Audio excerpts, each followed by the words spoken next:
Race to the border. Since this computer over here does not have a wireless keyboard and mouse, I'm stuck over here. Off camera. Where you hear us?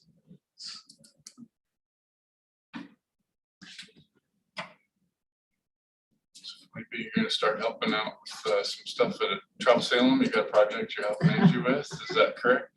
No. Oh, I thought she said that you were assisting with some from marketing or something. Did you just recently help her with something? No. I don't know that many. Okay. Okay. All right. No, I reached out to her, let her know that I was starting a business. Okay. So, but I haven't reached out. Oh, okay. All right. Well, she mentioned you at an exec meeting, so I'm sure it was you. So. It picks up everything.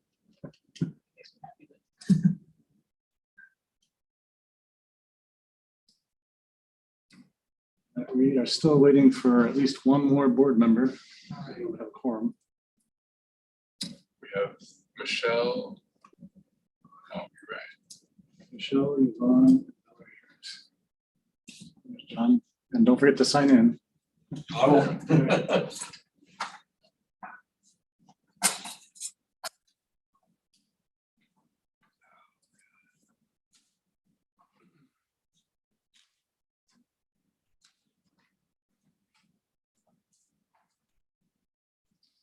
Or said he is most likely going to be online, but he won't be able to get here until 6:30.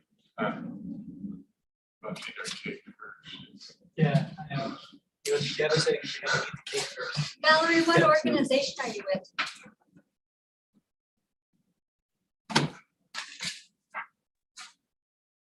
Okay, can you hear me? Yes, Yes. I can. Okay, hi, I'm with the Salem Multicultural Institute, the World Beat Festival. Welcome. Thank you. It's 2 hours.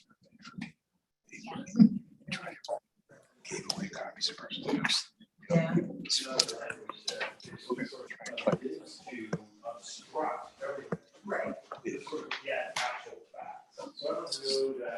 It was just an article that I saw today. Scientist right now. who actually got sent, like, I did. Wait, you mean another one? Or This is yours. you mean another one? Nothing. Mute.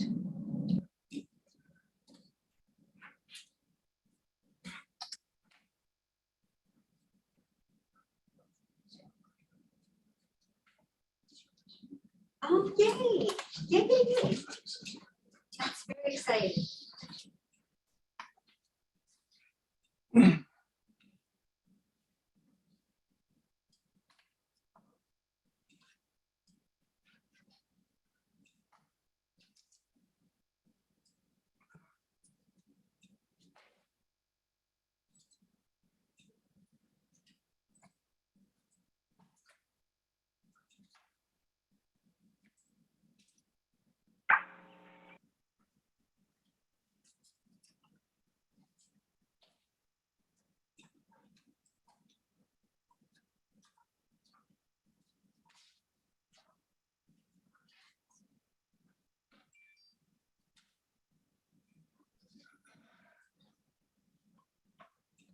I wonder if people have forgotten where to find the library.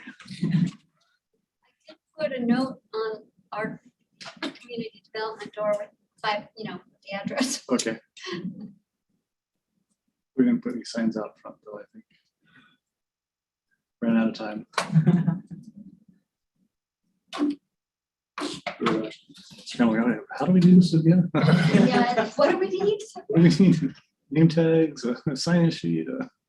Man, the flowers out on the courtyard on the south end of City Hall sure smell good. Yeah. Or the north end, sorry.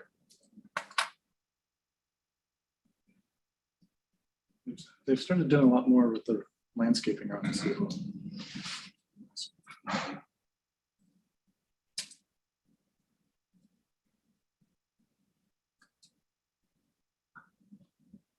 What's after?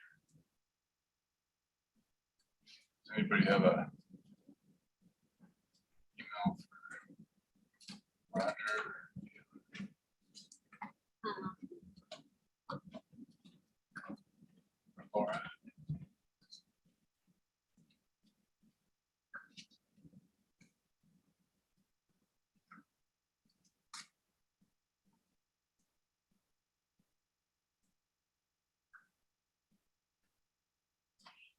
There's Hey, Galen, she Galen. saves the night. So sorry, I underestimate traffic still. I haven't got used to it being back. Okay. Are we almost not gonna have a quorum? So we're gonna be- Well, that gives us, I got five. something at the top. We're gonna start calling people. Get on the meeting. All right, so I guess we can go ahead and begin. Yes. So good evening, everyone.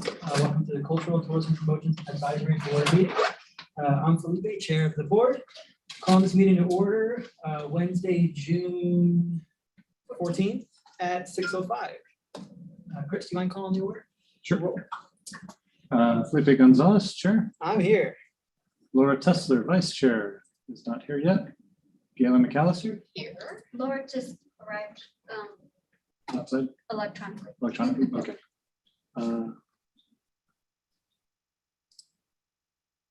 Look at her. Ryan Gale. Here. Omar Alvarado is going to be late. Scott Snyder. Here. Carly Wright. Here. Jeffrey Tiffany. Not here. And Roger Williams, not here yet. So, and Laura. Laura Tessler, Vice Chair. I'm here, There I'm she- here. Okay, so we have President. 9. All right, perfect. So our first order of business is to approve today's agenda and last meeting's minutes. So I motion to approve the agenda and the minutes. Can I get a second? Second. Is there any discussion regarding the agenda? Let's pause for a second.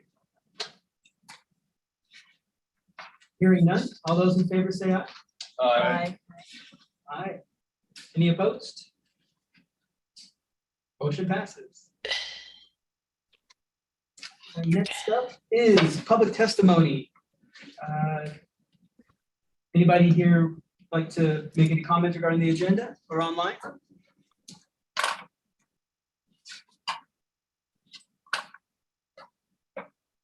All right, hearing none. Next up, we've got the, let's see, we've got the action items. So Chris, would you like to kick us off? Yep. So we're actually going to be saying goodbye to a couple of our members, both Felipe and Laura Tessler. This is their last meeting.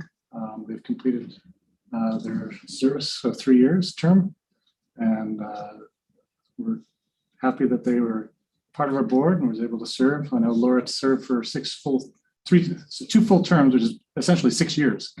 And Felipe just finished up his first term at 3 years. It's hard to believe it's been that long, but he wasn't at any of the first in-person meetings. We didn't meet him till just a couple months ago. Exactly. No, where are they going? I think I remember Chris and I and you had lunch at Bentley's one time, met at Bentley's before the whole COVID thing, so That's right. it's been a long ride. And now Yeah. that Bentley's is reopening. Yeah, we're leaving. Yeah. Right?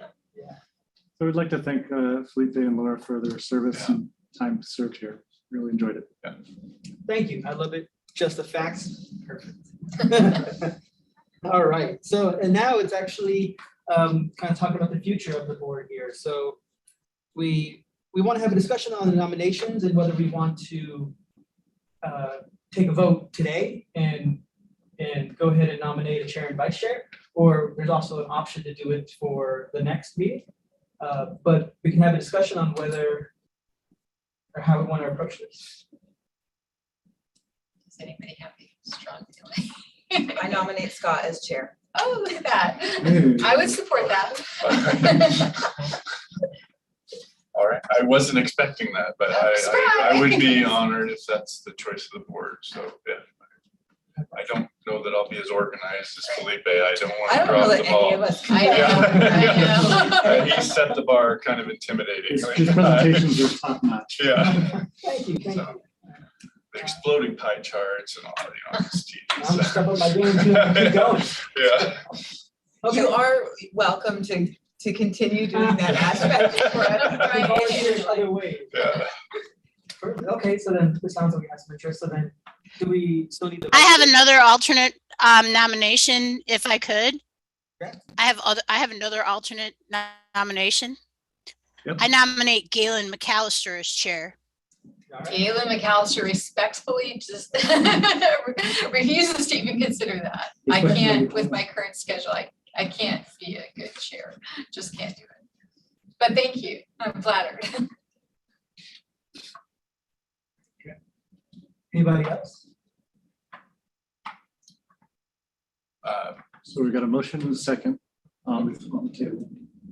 Floor. All right, so the motion would be Scott being chair. So, yeah, I second that. Well, Well, Galen already seconded. oh, sorry. All right, so then all those in favor say aye. Aye. Aye. That was nice. Hey, thank you very All right, much. yes. And you know what you're Yeah. getting yourself into. Any opposed? Hearing none, motion passes.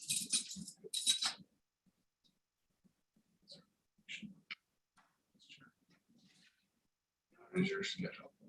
Now, vice chair, is there a nomination for vice chair? I'm more open nowadays. Okay, all right, I would nominate. Yes, Carly Wright. Oh, I nominate Carly Wright. I am, but I think we had enough. oh, I would like to nominate Ryan Gale as vice chair.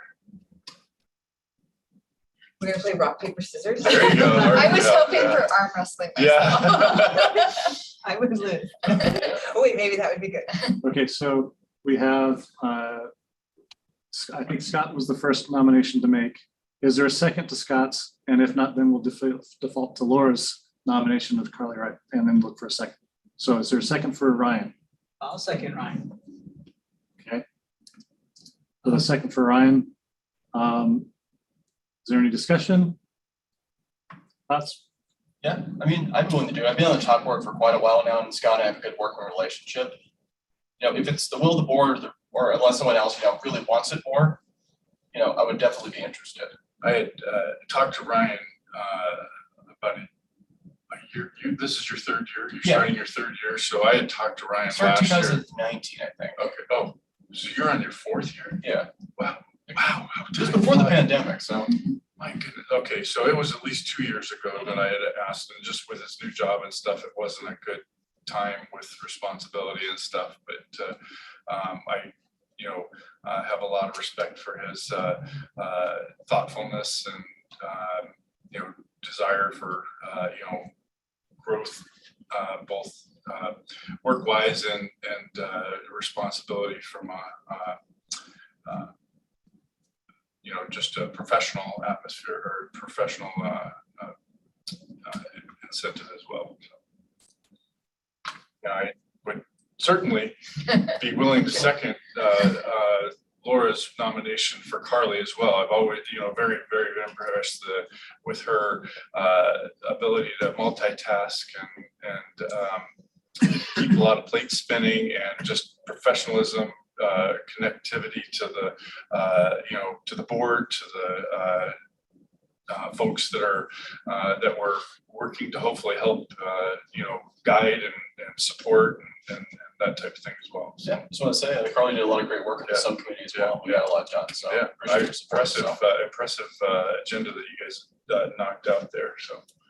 I'm glad to let Brian take the seat, Yay. so I can just be an obnoxious board. We don't really call ourselves that. Sorry. We I call mean, ourselves devoted. assertive. Devoted. Passionate. Yeah, yeah. What have you heard? Just to make it clear, I'm always gonna be open to professional advice, consultation, so I'm always open to what others have to say to come to the best decisions possible, so. Perfect for vice chair. Yeah. So then, all those in favor?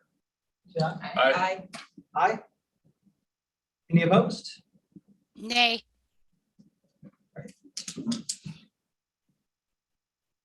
Motion passes. So congratulations, Scott. Ryan, Thank you very much. Appreciate it. All right. Perfect. So now we're moving on to the subcommittee. And what kind of, so we could actually take a vote to adopt these or push it, correct? Yeah, I don't know how many of the board members or constituents have actually read through all the changes being recommended by the subcommittee. Can we kind of, is there time to go through and kind of hit the highlights. I think that'd be a good idea. Just going And through it is really, really impressive. How many meetings do you guys have? We had 2 fairly long meetings. Wow. 2 full meetings. Huh, impressive, yeah. Would one of you like to just kind of brief us? We put word limits on things. It looks like you removed some questions. What was Yeah, so like the we'll thing? kind of just go over our general philosophy. So our ultimate goal is to make the process better for both the person, filling it out and the person having to review it. And part of that is making sure questions they're asking for simpler points of information or consolidated in a way, so people have to write less and we have to take a look at less. So there's just certain questions we felt that were redundant in the information that was being asked, or had information that were available in other parts of the application. So like things involving finances could be observed on the actual spreadsheet.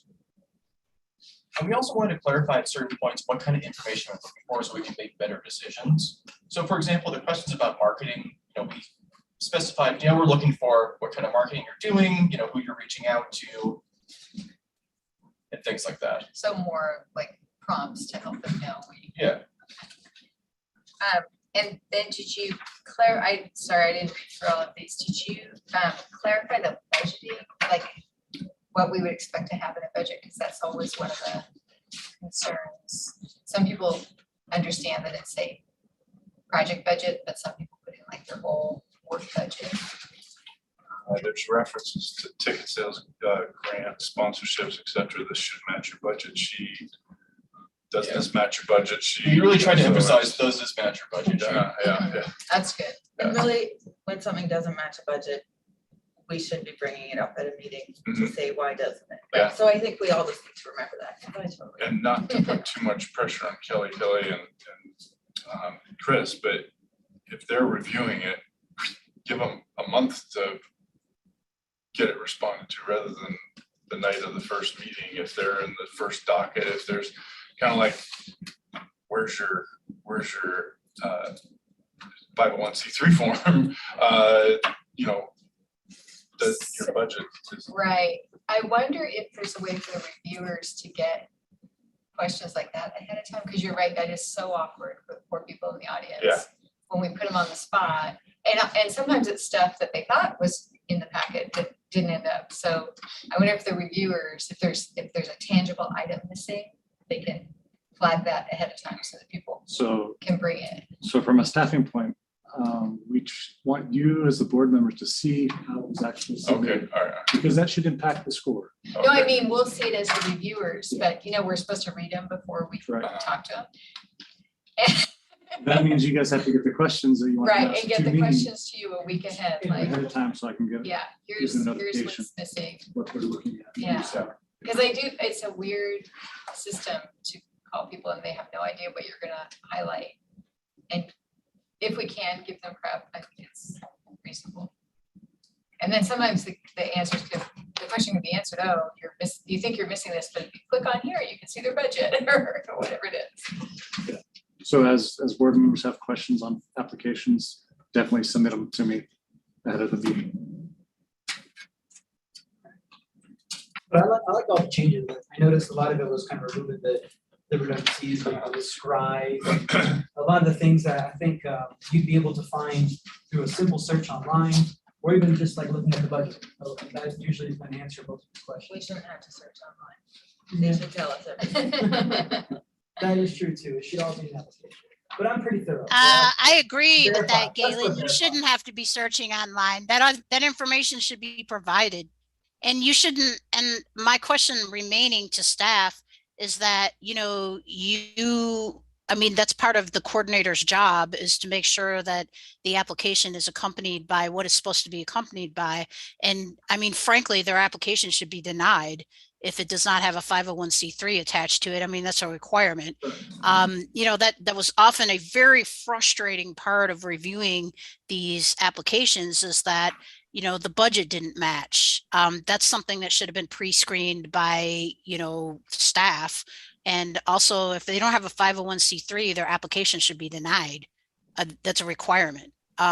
We as reviewers should not be looking for a 501c3 or looking for basic requirements from applicants. That's something that staff is checking the boxes for when the applications are coming in the door.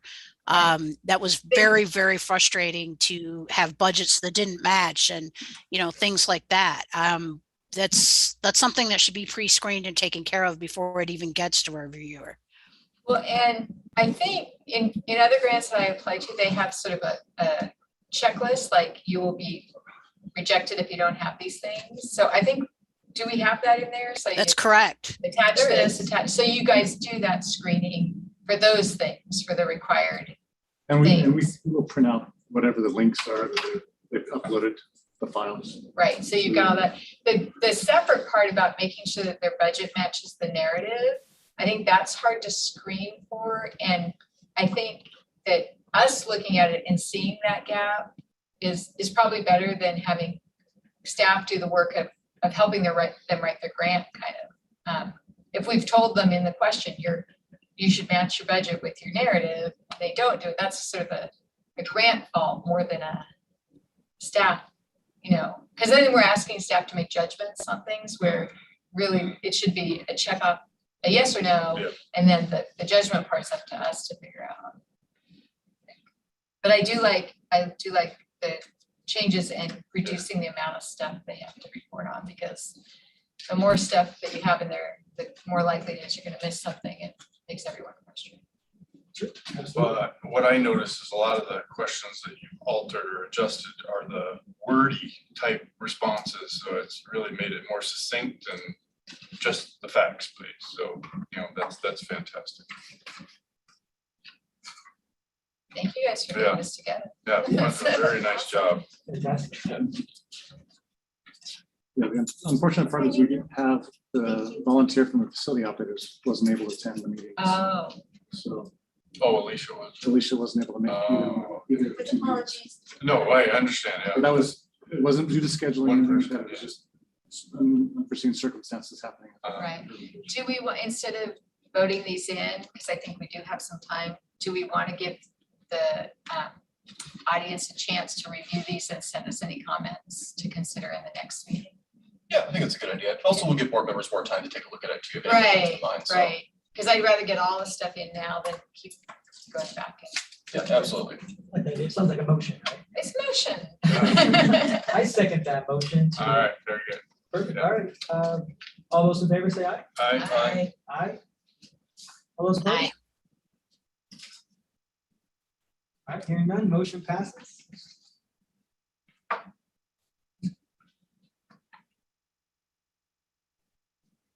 All right, and now it is report card time.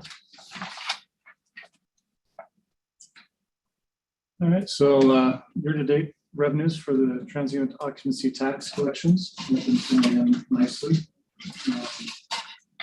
So here's an overview of the revenues and expenditures year-to-date through the end of May. Last year, same timeframe. Love that 591% increase in interest earning. Yeah. I don't know what happened to the interest rates, but. They have gone up. I wanted Interest rates to- have definitely gone up. That's a good thing. We don't have to fight It's a them. very good thing. At least when you're on the receiving, those that understand interest earn it, and those that don't. Famous last words. no interest. On a monthly basis, how the TOT has been coming in year over year is a 4.1% increase over last year. May was a little shorter than prior year, but it's still above the COVID timeframes. What, do we have an idea why it went down so much in May compared to last year? Do we have an example? Well, May revenue is April April activities. elections. Oh, that makes sense. And so I had a great April. I did not have such a great May personally. So June is May and June combined. So hopefully the two of those will make up for each other. But It was still $5,000 more Yeah. than the prior yeah, month. yeah. Right, right. Still in the right direction, but not as high as when we had hoped for the time frame. Overall, not bad. still on target to hit approximately 4.4 million, almost 4.5 million. That's huge. Record amount? Yes, yes, it is. 4.3 was last year's. Just went 2.1, around 3 points higher. 2.3. So, then the rest of the report or packet is all of the reports that have been submitted since the last meeting. So, several reports.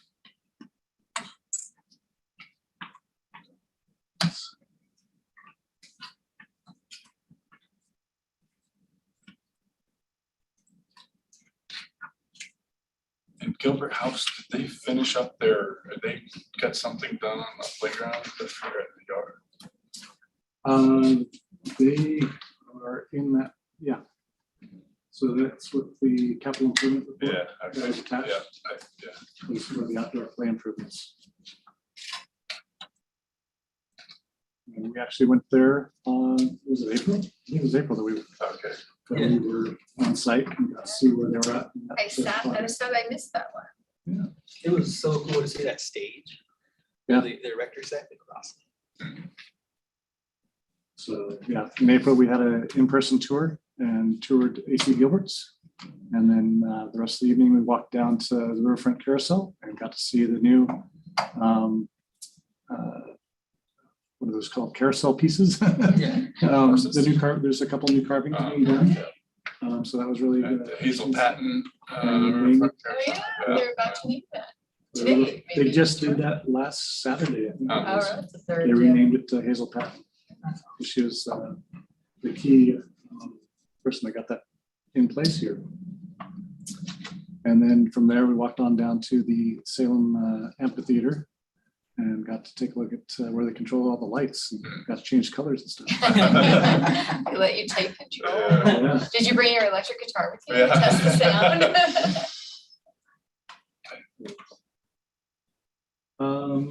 Let's see, that covers all the reports there. The Americans for Arts Economic Impact Study is coming to an end. If there are any outstanding application or surveys out there, please get them into us. We need to turn those in by the 23rd of this month for them to count. Thank you, John, for And yours. thanks, tonight. John, for bringing Still 25 today. Thank you. We're getting close. What are we? Oh, We were down 75 before I think John's 25 Yeah, came in, we so were we're in about the 50 low away from getting 700s. 800. That's So awesome. that's Wow. like, Okay. That's incredible. so if there's any out there, facility operators, We Yeah. were so stressed about Good. that. What time on the 23rd? Because like World Beat Kickoff is on the 23rd, so if it could be midnight, then. if we email it. You have a lot of people scan. If they do Scanning. the Yeah, code, the the QR. QR code, QR codes, yeah. those would count. I think it can happen. QR codes that day, thousands. Suddenly. All of a sudden. Yeah. Yeah, speaking from staff, we're glad that we're coming to the end of that. So lessons learned on that. Because I did some of the surveys that at events, when people are having a good time, it is challenging to interrupt them. And I usually am pretty good at interrupting people. So that was interesting to me because it's in theory, it sounded easy. You know, we have hundreds of events a year. We just need to go to enough to get 800. How hard can that be? But even in an event with a couple hundred people, it's hard to get 25 filled that are actually filled out. So that was more challenging. And then I was surprised, looking around, the lack, like not as many board members were able to go to the event. So I think we might have overpromised, not realizing how big a lift that was to go to an event and, you know, spend an hour, 2 hours doing stuff. But I liked going to events though. I mean, that's why you guys went, so we were out and about more. But, and this is an annual thing, so. No. No, it's every 5 years. That's good. So the board in 5 years will have to reconsider it, but the advice would be to figure out either a bigger volunteer base to do the actual thing, the surveys, or maybe a commitment from the culturals to definitely do a certain amount so that there's not this end of the scurrying. 800 is still good. I think the survey needs to be shorter. Yeah. You know, we offered copies of our books to people to complete it. And I mean, it was just really, really hard to get people to, you know, sit down and spend, 4 or 5 minutes. Right, completing the especially they questionnaire. would finish the first page and, oh, there's a There's second a second page, page. you know, hooray, you know. It would be better if it was one-sided. Yeah, if it was one page, you know, just that they thought, you know, in a minute or a minute and a half, a lot easier. Yeah, we'll definitely provide that feedback to the American Sororities.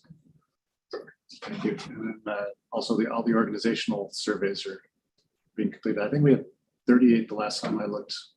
38 organizations that submitted their organizational survey.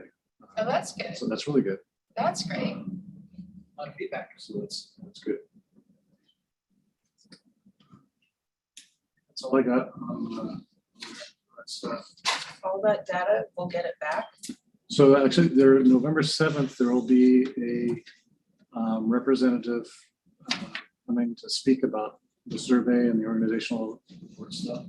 It's going to take them about a year to consolidate all the data and points and everything else and create the report that they'll then send back to the city, and we'll have that available once we'll share that out once we get it. But there will be, like I said, there'll be a November 7th. There will be someone speaking in the morning at the Salem Art Association. We'll host the meeting, and it's open to everybody that would like to attend. And isn't his purpose and expertise sort of teaching us how to share it and promote with it and utilize it? I Isn't believe that kind so. of what he's doing? I think so. Yeah, because the hope was that this data people could use like in their grant proposals and things, that when they're pitching it to outside organizations of why it's important. That's great.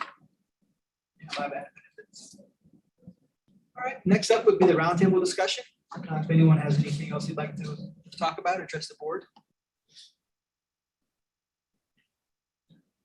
Has there been any more talk about the capital improvement dollar amount? So that is actually on the parking lot Uh, item. Number 8. So We had talked, as I recall, the 10,000 beats 20,000, and most projects that isn't even a dent. There's very few applicants for the capital improvement, and because it does count as one of their. it's a facility operators Yeah, yeah. grant usually is what it's really limited to is those Right. existing facility operators. And then, the other limitation on it is the overall council policy is a maximum of 10% of the allocation can be used for CIP grants. But that doesn't mean you couldn't increase the dollar amount from 10,000 to 20,000. It's still limited to a facility operator that has a facility that's making those improvements for this continuation and duration of the. So what was the city manager's total allocation for grants this year, for instance? Just I an believe it example. was 715,000, I think. Okay, so if I remember correctly. 10% would be up to $70,000 if that were. Yeah. I mean, And I'm we not usually big- don't go. And we usually Anywhere don't, because we only close. get 2 or 3 applications a year, Uh-huh. so that's usually about 20,000. Last was like 30,000 of CIP grants. And just, I think the stuff that our constituency has applied for are worthwhile projects. They're not frivolous or, they're well thought out. Flooring, lighting, HVAC Yes, systems. Yeah. I had an event, I told Michelle Cordova, I had a Boy Scout event at the Heritage Center a couple months ago, and it was so nice because it was air conditioned. It was incredible. And it was, it was hot outside and it was gorgeous, great inside. So, That's good. 'cause yeah. When we were there, their HVAC was down. They Oh, were no. worried they were gonna have to cancel like Oh. weddings and big things. Oh. 'Cause, Oh, no, it was their elevator. That's what it's Oh, out. yeah. They had just fixed their HVAC and the elevator was Huh. out. But yeah, I totally support increasing it to 20,000, Yeah. especially with today's dollars for construction. Yeah. It makes sense. Okay, we want to, and we can go ahead and vote. Can we move that to the action items and just motion on that now? Sure. Sure. All right. Do you want to So put a moved. motion forward? So let's increase the capital request amount from 10,000 to 20,000. Second. Second. All right. Any discussion? Any other discussion? Do we have any concerns about just edited the application? No, because that's just the dollar amount. Yeah. For the award. So all the normal rules would still be in place for the capital grant. So if there Just have were to change more, the text. if there were more applicants than the 10%, they would either have They would to hit that share 10%. or they get less amount, or, I mean, so it's, but It's if there's still only capped. 2 or 1, Do we have any rules on how many years in a row you can get the capital grants or anything like that? No, the facility operators, I mean, they have to weigh if they want a capital improvement grant or if they want 2 events. So they have to weigh that Right. option. Right, so it Whatever actually works might out. help with planning, because they can, oh, I have a big project this year, I want to do the capital thing and then trade it on. So you remember that they can have up to 3 grants, like a facility and 2 events, or a Right. facility, a capital, and an event. Right, right. Yeah, I think, yeah, So with the 20,000, that means they have to do an actual spend of 40,000 to be able to get that reimbursement for the full 50% of that actual. Yeah, a lot of protections, I think, around that. yeah. Yeah, so I support it too. So all those in favor, say aye. I, Aye. All those opposed? Hearing none, motion passes. All right, cool. any other money? well, the parking lot's empty, what else? could we do? Right, there's always more. When you met with the subcommittee, did you talk about, do we need to change anything in the scoring matrix or anything like that? Did you talk about that? We didn't really all the fine details of the scoring matrix or the application manual. Yeah, the only thing that you referred to was making the same language that's in the scoring matrix question. It's the same as the law. Mention that, yeah. Yeah, so specifically for past events, we made the language exactly the same, just to make scoring Okay. consistent, so. And I think that works out just because with the scoring rubric, we have flexibility with that. So versus the application, they're not so much. So I think it's gonna save a lot more time for the party that really needs it the most. But yeah, I think that's it. So with that, if there's anything else, any other discussions before we adjourn? Are we gonna let the I would let Oh, go around people and on the line? that's right. I think we find out just, if there's any announcements. Since they don't get to have cake, they should at least get to talk. this is a very official meeting and take, it's nothing to do with it. So can you see? Stop sharing. There we go. All right, so what we'll do is we'll go around and shall we start with those online first? Yes, since they waited patiently and the other people get cake after all. All right, so those online, first one up on the, what is it, the Hollywood Squares? Yeah. Valerie Harris from the Salem Multicultural Institute. This is the opportunity to tell us what's coming up in your organization, events, big things, whatever. I don't know if you have any. Yes. No big events. Yes. We are having our big World Beat Festival next weekend. It kicks off Friday and goes through Sunday. We are in desperate need of volunteers. If any of you would like to come volunteer with us. And we're just really excited to be back in full swing of things. What would those volunteers be doing? They're from serving beer to taking money, working with kids in the craft areas, picking up garbage, delivering ice. I mean, we have probably like 45 different individual places that people could be working. So really whatever you'd like, but online we have a volunteer sign up that explains each of those roles and you can sign up there. Okay, so we'll look for it online on the Salem Multicultural Institute website for signing up for volunteers, and then probably have the hours, how much time. Absolutely. Yep. Most of them are about 4 hours a shift, but some are less and some are more. Great. Yeah, thank you. They're drinking. We can do both. I heard both. Yeah, I'll volunteer for that. Desayuno tú for mí.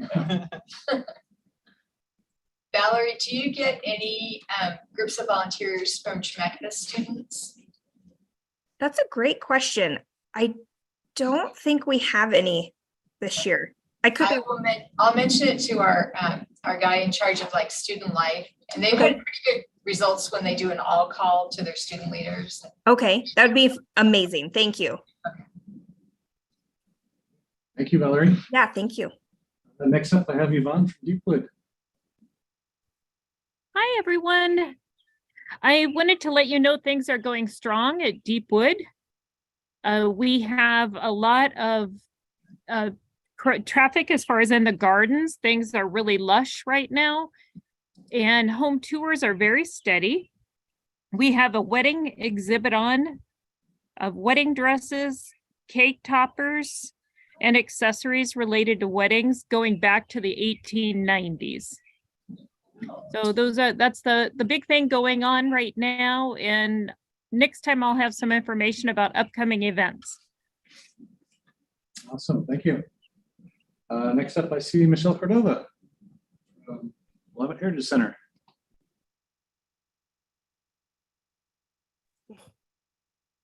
Okay, hi, can you hear me? Yes. Okay, hi. So we're very excited on Monday, June 19th, we are hosting in partnership with Oregon Black Pioneers and Just Walk Salem Kaiser. We're going to be hosting a Juneteenth Community History Walk. Folks will start at the Willamette Heritage Center at 10 a.m. And we're going to be walking through downtown Salem, and we're going to bring to life the stories of longtime Salem residents Albert and Mary Ann Bayless and their family and friends. And it's all in honor of Juneteenth. We're hoping to do this every year on that holiday to highlight a different African-American family or couple who just made their home in Salem. So it'll be Monday at 10 a.m. going till about noon. Am I hearing some Americans for the Arts surveys going on during? Oh, possibly, sure.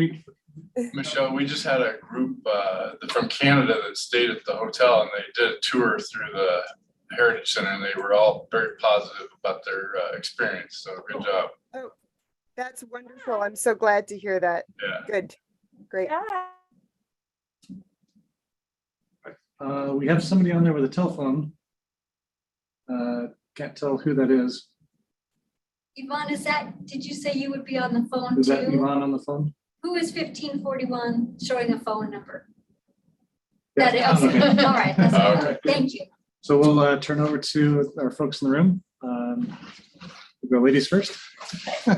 I'm Kate Van Emerson from the Salem Public Library Foundation, and Salem Reads is the event that this group supports. We just this week put a vote out for the 2024 book, and that goes out to the library email list. That's about 6,000 people, and we chose 3 titles. They're all Hispanic authors and all Hispanic characters. One is called Poet X. The other is the Inheritance of Orvina de Vida. And the other one is Mexican Gothic. And so those will go out to a public vote. Whoever gets the most votes will be the book that we choose for Salem Reads 2024. So that voting will close on June 26th. And are those all authors that will come to do? Maybe. So like last year we had Trevor Noah, and there's no way that we could ever afford Trevor Noah. But 2 of these authors are from the Pacific Northwest. And so there is potential that they would be able to visit and that we would be able to afford their. That's great. How is your in-person traffic with the new building, the the COVID lifting, is it getting back to normal? Or Yeah, for Salem Reeds, it was. or no, for even just daily? Daily, yeah, it's way up. That's In awesome. fact, it might in some ways be over Huh. what it was before COVID. That's exciting. So, yeah, things I would say are back to normal in the library overall. And John Oldprince with Halliford Museum of Art. Well, we've got a couple of new special exhibitions. Tom Prochaska, Portland painter, printmaker, glass artist, and sculptor, is featured in a 40-year retrospective in the Melvin Henderson Rubio Gallery, which is the main changing exhibition space downstairs. And then upstairs in the study gallery in Prince Study Center, we have an exhibition of prints and related ephemera by another Portland artist named Jim Hibbard, who taught for many years at Portland State University, retired, moved to Mexico, passed away unfortunately in 2022. So this is sort of a, I'd say it's a small retrospective of his work. We had a reception on June 3rd, just a couple of weeks ago. Good attendance, about 200 people came. A lot of sort of Portland people came down for the exhibition. That was exciting. In terms of exhibitions, my David Roberts exhibition, which we presented last summer of 2022, is now being promoted through International Arts and Artists, which is a traveling exhibition service based in Washington, D.C. So they're beginning to promote that as a traveling exhibition, and we hope it will begin traveling in either 2025 or 2026, and would hopefully potentially travel to up to 9 venues in this country or abroad. So we're hopeful that comes to fruition. We've got some great loans, art loans on view this summer. We have two, or we'll have two major works by Roy Lichtenstein, the 1960s pop artist, work by the LA artist Ed Ruscha, Frank Stella. We currently have on view a couple of small masterpieces, a great little George Brock, who was a colleague and another Cubist painter, and then a sculpture by Jacques Lipschitz. So some exciting short-term loans on view. Programmatically, coming up in July 11th, Christy Wyckoff, who guest curated the Jim Hibbard exhibition, will give a free gallery talk on Tuesday, July 11th. Jonathan Bucci, my curator of collections and exhibitions, who curated the Tom Prochaska exhibition, will give a free Tuesday gallery talk on August 8th. We're spending quite a bit of time as a staff working on our 25th anniversary celebration this fall. We opened our doors on October 3rd, 1998, so we're coming up on our 25th anniversary. Some of those activities include a major exhibition, which we're calling the Halliford Museum of Art 2025, highlights from the permanent collection. That'll be kind of just a big, eclectic kind of a cabinet of curiosity of hidden treasures from the permanent collection. That will be on view in the Melvin Henderson Rubio Gallery. Are the moccasins gonna come out for that? What was that? Are the moccasins coming out for that? They were out a couple of years ago. I don't know that they're going to come out for this one. Oldest But, shoes. A lot of, we're going to have a lot of really pieces that we just haven't had an opportunity to show. And they'll be installed in kind of interesting relationships, not historically, not thematically, but how they sort of interact with each other, visually, and the kind of conversations that they create. And then we're going to create basically a storyline or a narrative that talks about the history of the collection, which actually goes back to the 19th century, although most of it is, has happened really over the last 25 years. But there'll be a history of the collection. There'll be information on how museums acquire works of art either through purchase or through donation.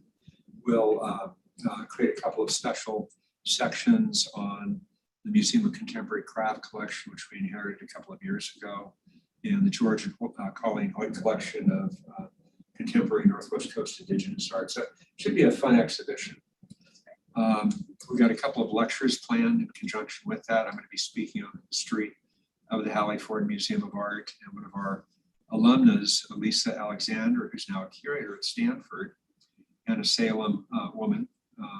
She was actually went to high school with my daughter. But we've invited her up to talk about the Hallie Ford Museum of Art in Willamette and how that sort of set her on her professional career. We're doing a family activity day. We're showing a film. We're going to be offering free admission during the month of October in celebration of our 25th anniversary. We're also going to be offering a 25% discount on anybody who becomes a member during the month of October. So a lot of things sort of revolving around, the past 25 years. I don't know if many of you know or not, but the building used to house Willamette Academy on the corner of, I think so, the corner of Ferry and Cottage. It was originally Tim Mahoney's medical office, and then when Tim retired, the university purchased it, and then it became Willamette Academy. They've since moved to another location, and that building, thanks to a grant from the Collins family, is being renovated into a storage facility. We've been working with our facilities department and architects and contractors to transform that into a storage space, basically a secure storage space for the Museum of Contemporary Craft collection, because the collection's been stored at X Gallery up in Portland, for probably the last 5 or 6 years. And we spent last year going through and sort of getting the inventory in order and making sure that what was on PNCA's inventory matched with what was actually in the collection. We did that. We stored everything. It's just waiting up at X Gallery for us to finish this building, and then we'll bring everything down here. So it'll all be in sync. Right? And then we'll begin to think about strategies for how do we make this collection more accessible, either through rotations to our permanent galleries. We're working with a group up at PDX on having a permanent presence up there with this collection. So a lot of interesting ideas are kind of in the works.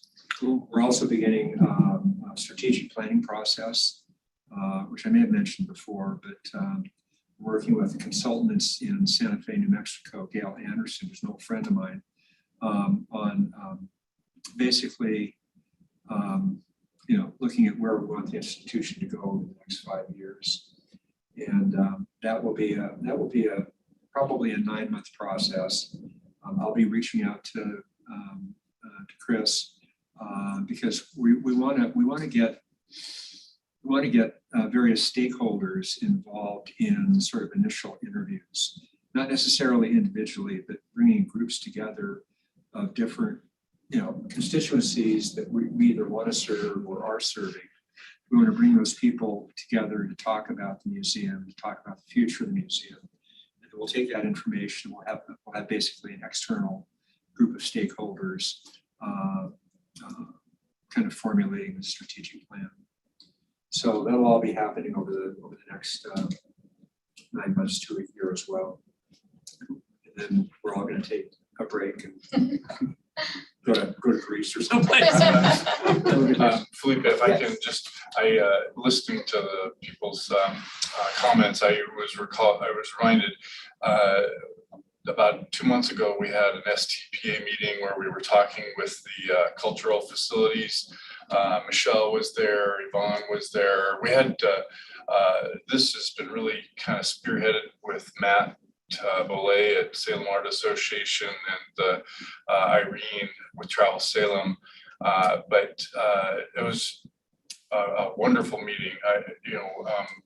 Carly, you were there, correct? Oh, okay. But we had 5 or 6 of the operators there, or representatives of the organizations. Very encouraging dialogue about how that, the commitments that were made when the STPA was enacted 3 years ago, and how, together they can be supporting, through Travel Salem STPA funds to get, do some of the heavy lifting for the organizations so that they can focus on what is important. So from help with interns, just being able to hopefully build people that are wanting to get into the industry and get some real life experience financially, helping with promotions and just Travel Salem's expertise and how to get the biggest bang for your buck. And so it was very good dialogue. Everybody that I talked to afterwards was extremely optimistic, and just want to keep that vibe going. So Good Yeah. energy Yeah, in this yeah. new era. yeah, for sure. Yeah. Perfect. Thanks for sharing. Mhm. All right. Anybody else? Thank you. Yeah, everybody. That's everyone. Then in that case, I think we are adjourned. Thanks, everybody. Hi. Thanks very much. And TV land.